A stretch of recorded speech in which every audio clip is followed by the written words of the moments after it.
Okay, good. So thank you for coming again to Saturday Night Enlight. And we're going to continue on with the Diamond Sutra tonight. And I believe we're chapters 7 and 8, moving on to 7 and 8, which are really good ones. He came for It's a Good Night. Really good night. And so this, as you guys know, this is 17 Saturdays. There won't be a class on April 6th. So there will be one next Saturday, but then not the following. And I just want to mention, the reason that's happening is because I'm going back down to California to the Sonoma Mountain Zen Center. If you want to come and check out an actual Zen center and meet my teacher, Roshi, who is 82, so don't dawdle. He's a great teacher. If you have a chance to meet, in your lifetime, it's worth it. Yeah. So we're going to be, let's go ahead and maybe read this chant. Again, this is the chant for studying sutras or dharmas, teachings of the Buddha. So if you want to just read this together, you've got a little card. Yeah, you can hold it up in front of you in gassho like this. Kind of makes a little like music stand thing that you can hold the card at your focal length, wherever that might be. And we'll just do it kind of loud and kind of slow. So here we go. The Dharma incomparably profound and infinitely subtle is rarely met even in 100,000 million kalpas. Now we see it, hear it, receive and maintain it. May we completely realize the Tathagata's true meaning.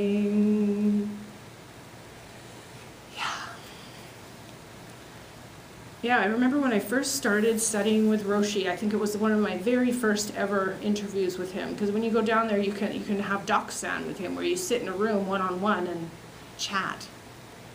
Yeah. And he said to me, this was very early on, he said, you're so fortunate that the Dharma crossed you in this lifetime. And I kind of didn't really understand what he meant by that, but I have since come to understand, because it's, it's such a profound shift in the way that I deal day to day. And I had another experience going down to California. I got on the airport or bus, and I'm sitting there, and all these people are getting on. And my intuition says to me all of a sudden, Cheryl, these people don't know about this. They think that they are these separate individual humans. And that's kind of sad. It's kind of, I don't know, I feel about that. I don't know what I feel exactly about that, but it's a little bit distressing, right? So that's partly why I wanted to start teaching a meditation class, is helping people have that also, right? Yeah. Anyways, Dharma, yes, that's what we're doing. So the Diamond Cutter Sutra, that's what this is. It's the diamond cutter, the diamond that cuts through illusion. And the illusion that it's cutting through is the illusion of our conditioned self, the illusion of our conditioned mind, our small mind that we use on a daily basis to interact with the world. And this is a picture of the cover of the oldest extant copy of the Diamond Sutra, with Subhuti in the corner here, bearing his right shoulder and asking his question that leads to the Buddha, who's the central figure right there in the image, talking about this teaching, the Diamond Sutra. So it's the earliest complete survival of a dated printed book. May 11th, 868, there's a copy in the British Museum. And it was first spoken by Shakyamuni Buddha, who is when people talk about the Buddha, that's generally who they have in mind. He was the person who sat under the Bodhi tree and attained enlightenment and brought this teaching. So, yeah.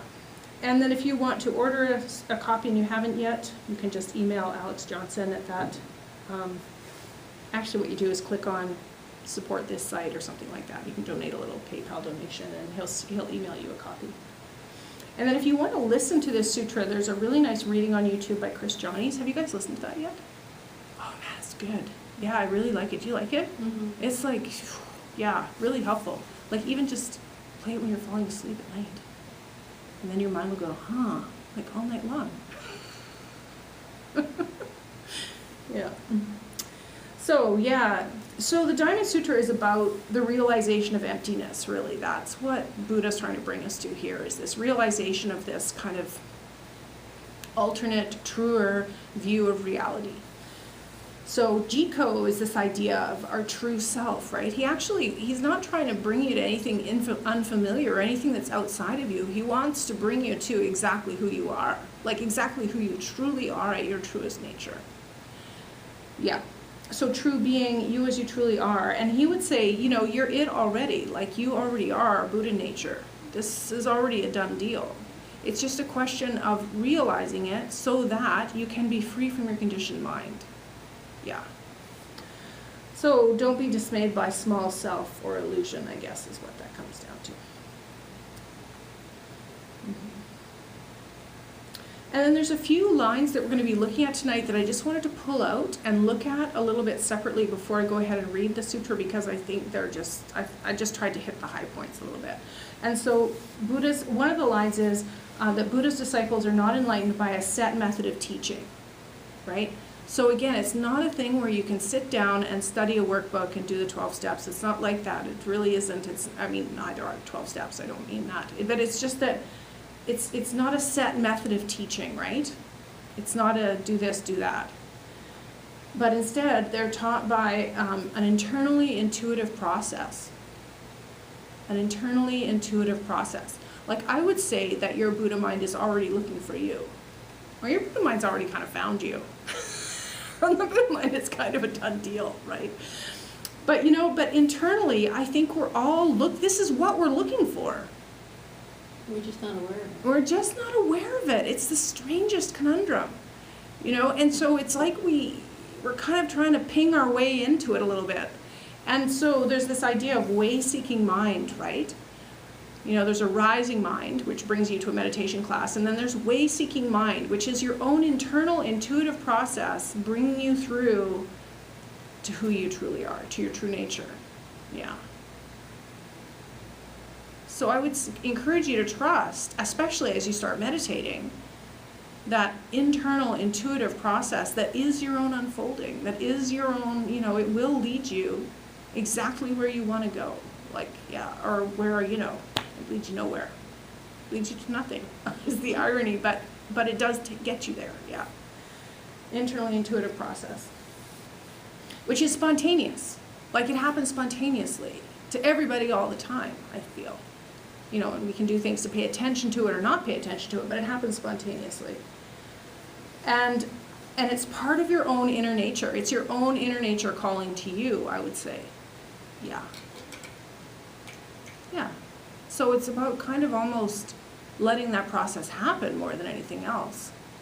Would you say it sort of starts with a curiosity? Yeah. Like sort of this feeling of just wanting to know or something? Absolutely, yeah. Starts with a curiosity, wanting to know. And I think that's a universal, fundamental human thing, right?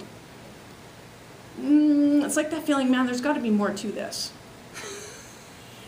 Yeah. Yeah, there kind of is, right? Yeah. So it's part of your own inner nature. And that is realizing Buddha mind. That is the process. I mean, like Buddha, he can't teach you in words. He can't teach you with thinking. All he can do is kind of point the way with language, right? Which is ultimately ineffectual. And I would say, hope that you pick up on his vibe almost. Like where is he coming from? What's he talking about? You know, those kinds of questions are maybe helpful. Yeah. So by studying the sutra, will we receive that transmission? I think it's possible. I mean, the sutra itself says it's possible. That if you're ready for it to happen, and yeah. That's what the sutra from the last reading said. Yeah, it's like, if the person is aware and ready for it to happen, then yeah, true understanding and faith in these words can awaken in their mind. And the reason that happens is because they know it's the truth. They recognize intuitively that it's the truth. And they recognize that it's the truth because they've seen it before, is his point. Not just before 5 Buddhas or 10 Buddhas, but like hundreds of thousands of Buddhas. Yeah. Yeah.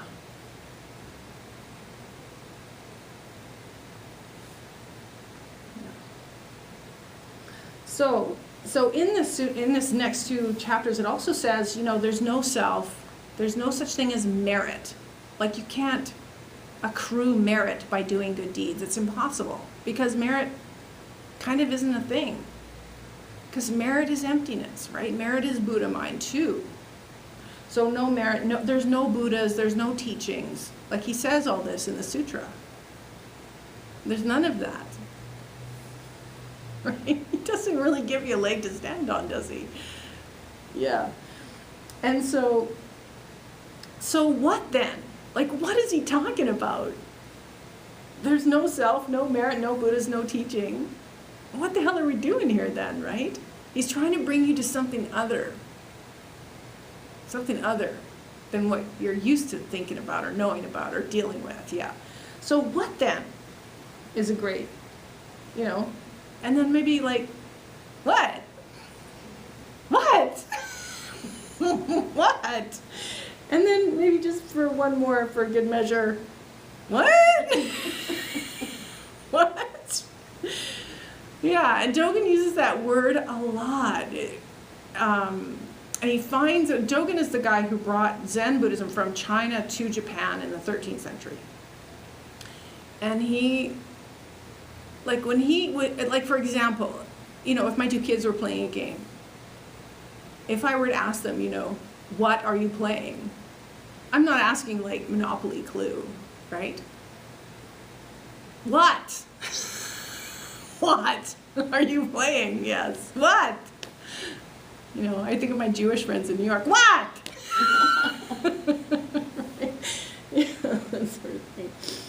Okay, good. So here we are with chapter 7. And so, usually what I do is read through 3 times. And maybe we could do that. Do you guys want to get comfortable? And I'll just read through 3 times and we'll do like a Lectio Divina kind of thing.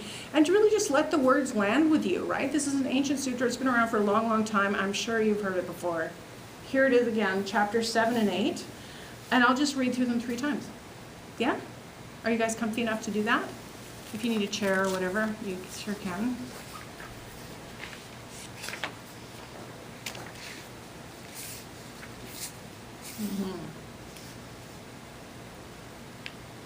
Okay, you guys ready? Yes. So taking a moment just to settle into a cushion. Relax your mind. Here's an interesting thing, right?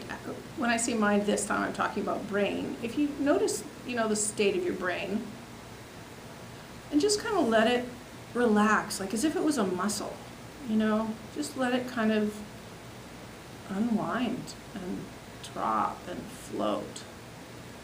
And even like your lower brain, like brainstem, and even like your spinal cord, just let it all just kind of hang there. Yeah, and even like your peripheral nervous system, your whole nervous system, just kind of let it float for a moment. And I'll just read through this 3 times. Then Buddha asked Subhuti, "What do you think, Subhuti? Has the Buddha arrived at the highest, most fulfilled, most awakened and enlightened mind? Does the Buddha teach any teaching?" Subhuti replied, "As far as I have understood the Lord Buddha's teaching, there is no independently existing object of mind called the highest, most fulfilled, awakened, or enlightened mind. Nor is there any independently existing teaching that the Buddha teaches. Why? Because the teachings that the Buddha has realized and spoken of cannot be conceived of as separate, independent things, and therefore cannot be described. The truth in them is uncontainable and inexpressible. It neither is, nor is it not. What does this mean? What this means is that Buddhas and disciples are not enlightened by a set method of teachings, but by an internally intuitive process, which is spontaneous and is part of their own inner nature. Let me ask you, Subhuti. If a person filled over 10,000 galaxies with the 7 treasures for the purpose of compassion, charity, and giving alms, would this person not gain great merit and spread much happiness? Yes, most honored one. This person would gain great merit and spread much happiness, even though, in truth, this person does not have a separate existence to which merit could accrue. Why? Because this person's merit is characterized with the quality of not being merit.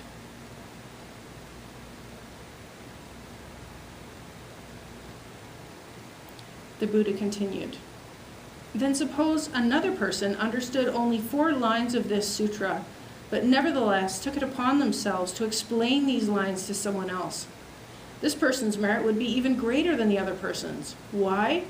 Because all Buddhas and all the teachings and values of the highest, most fulfilled, most awakened minds arise from the teachings in this sutra, and yet, even as I speak, Subhuti, I must take back my words as soon as they are uttered, for there are no Buddhas and there are no teachings. Okay, back to the beginning, chapter 7. Then Buddha asked Subhuti, what do you think, Subhuti? Has the Buddha arrived at the highest, most fulfilled, most awakened, and most enlightened mind? Does the Buddha teach any teaching? Subhuti replied, as far as I have understood the Lord Buddha's teachings, there is no independently existing object of mind called the highest, most fulfilled, awakened, or enlightened mind. Nor is there any independently existing teaching that the Buddha teaches. Why? Because the teachings that the Buddha has realized and spoken of cannot be conceived of as separate independent things and therefore cannot be described. The truth in them is uncontainable and inexpressible. It neither is, nor is it not.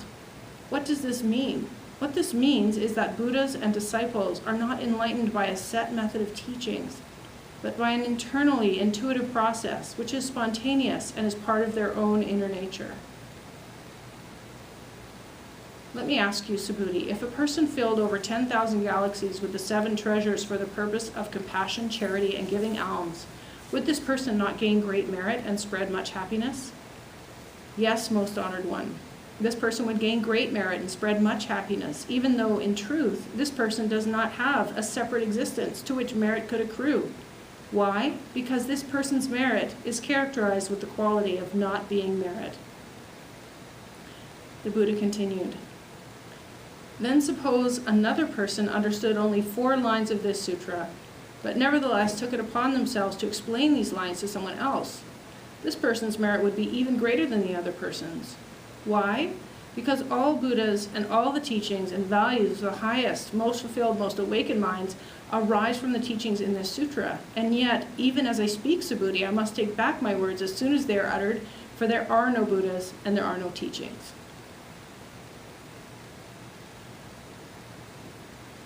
The last one. Then Buddha asked Subhuti, what do you think, Subhuti? Has the Buddha arrived at the highest, most fulfilled, most awakened, and enlightened mind? Does the Buddha teach any teaching? Subhuti replied, as far as I have understood the Lord Buddha's teachings, there is no independently existing object of mind called the highest, most fulfilled, awakened, or enlightened mind. Nor is there any independently existing teaching that the Buddha teaches. Why? Because the teachings that the Buddha has realized and spoken of cannot be conceived of as separate, independent things, and therefore cannot be described. The truth in them is uncontainable and inexpressible. It neither is, nor is it not. What does this mean? What this means is that Buddhas and disciples are not enlightened by a set method of teachings, but by an internally intuitive process which is spontaneous and is part of their own inner nature. Let me ask you, Subhuti, if a person filled over 10,000 galaxies with the 7 treasures for the purpose of compassion, charity, and giving alms, would this person not gain great merit and spread much happiness? Yes, most honored one, this person would gain great merit and spread much happiness, even though, in truth, this person does not have a separate existence to which merit could accrue. Why? Because this person's merit is characterized with the quality of not being merit. The Buddha continued, "Then suppose another person understood only 4 lines of this sutra, but nevertheless took it upon themselves to explain these lines to someone else. This person's merit would be even greater than the other person's. Why? Because all Buddhas and all the teachings and values of the highest, most fulfilled, most awakened minds arise from the teachings of this sutra, and yet, even as I speak Subhuti, I must take back my words as soon as they are uttered, for there are no Buddhas, and there are no teachings."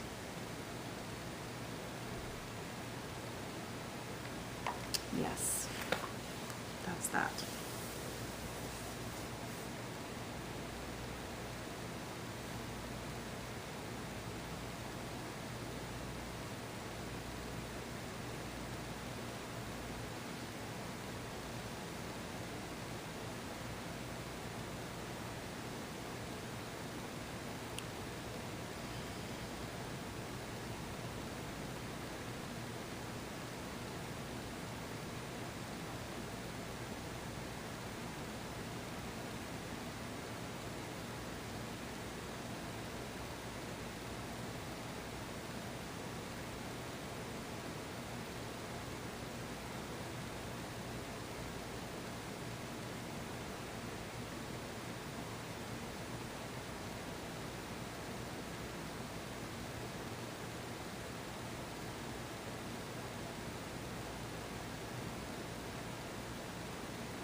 Yeah, it's sort of like with a big giant field of wheat, you know, you ask a kid, you know, where does the wheat come from? It's like, well, okay, I guess the wheat comes out of the ground. Well, where does the ground come from?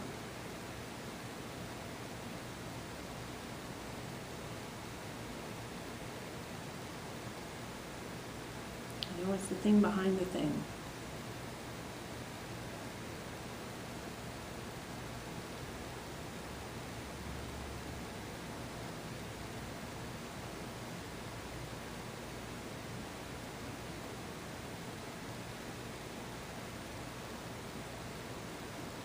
Okay, I think I'm going to turn this baby off.